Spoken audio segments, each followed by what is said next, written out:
中国国务院副总理刘鹤周二与美国财务部长耶伦举行视频通话。中国商务部网站新闻稿称，中美双方就宏观经济形势、多双边领域合作进行了实务、坦诚、建设性的交流。双方认为，世界经济复苏正在处于关键时刻，中美加强宏观政策沟通协调十分重要。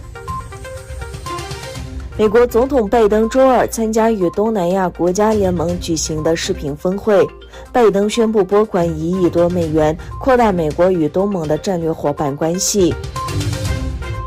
据中国媒体报道，中国外长王毅在访问卡塔尔期间，在多哈会见阿富汗塔利班临时政府代表。在塔利班组建的临时政府与北京政府首次高层接触的会晤中，王毅表示，中方将支持阿富汗稳定局势和重建国家的努力。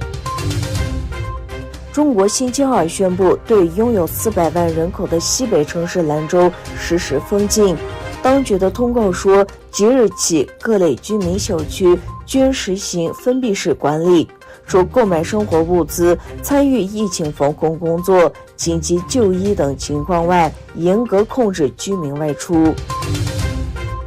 总部位于多伦多的人权组织 Handvoice 正在启动一项特别赞助计划，用于在加拿大重新安置朝鲜难民。在试点项目的候选人中，将优先考虑面临性侵犯和性暴力风险的女性家庭。随着试点项目的启动，加拿大将成为继韩国和美国之后第3个接受朝鲜难民的国家。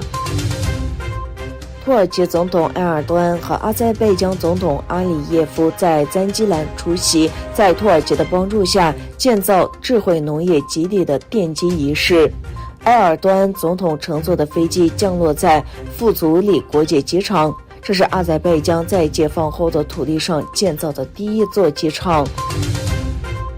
据中国媒体报道，浙江温州市10月25日，重型货柜车在维修过程中突然发生爆炸，导致司机与维修工人死亡。